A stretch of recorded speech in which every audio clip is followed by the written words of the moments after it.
এরকম ওয়াজ আমি আমার জীবনেও শুনি নাই। সারা রাত মোবাইল টিপে সকাল 9টা থেকে মোবাইলের মাঝে চার্জ নাই, মোবাইলের মাঝে চার্জ নাই। এবার মাইকিং চলে সকাল 8টা থেকে বিকাল 4টা পর্যন্ত কারেন্ট থাকবে।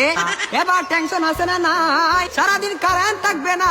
আর যদি কারেন্ট না থাকে আমার মোবাইলটা বন্ধ হয়ে যাবে, আর ওই পারে কথা বলা যাবে না। এবার ওই পার থেকে রাগ করবে কি করবে না। এবার যখন বিকাল 4টা বেজে গেল, এই মাত্র কারেন্ট আসলো আর মোবাইলটা চার্জে লাগাইয়েই টিপানো আরম্ভ। এবার মেসেজ করে হাই, এবার গিয়ে দেখে ওই পার থেকে ব্লক করে দিছে।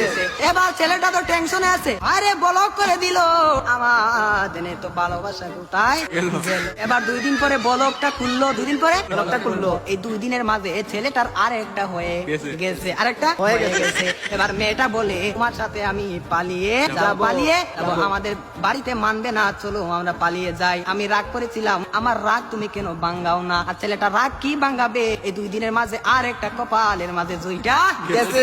ওই মেয়েটা বলে চলো আমরা পালিয়ে যাই, ছেলে বলে চলো। আর ছেলেটা মনে মনে ভাবে তোমার একটা শিক্ষা দিতে হবে। এবার মেয়েটা সকালে স্টেশনের মাঝে গাড়ি গুটি লইয়া রেডি। এবার ছেলেটা তো আসে না, আর মেয়েটা বাড়িতে কি যাবে, বাড়ির মাঝে 3 হাত লম্বা একটা চিঠি দিয়া পাইছে। পাশের গ্রামের রফিক মিয়ার সাথে পালিয়ে যাবে, বাড়িতে চিঠি দিয়ে যায়। মিয়ার বাড়িতে মাঝে কোনোদিন আসবো না, তার নয় কার না, আমি আর কোনোদিন বাড়ির মাঝে আসবো না। আমি চলে গেলাম পাশের গ্রামের রফিক মিয়ার সাথে। আর রফিক মিয়া তো আর আসে না, এবার 1 ঘন্টা চলে যায়, 2 ঘন্টা চলে যায়, ছেলেটার মোবাইলে বন্ধ।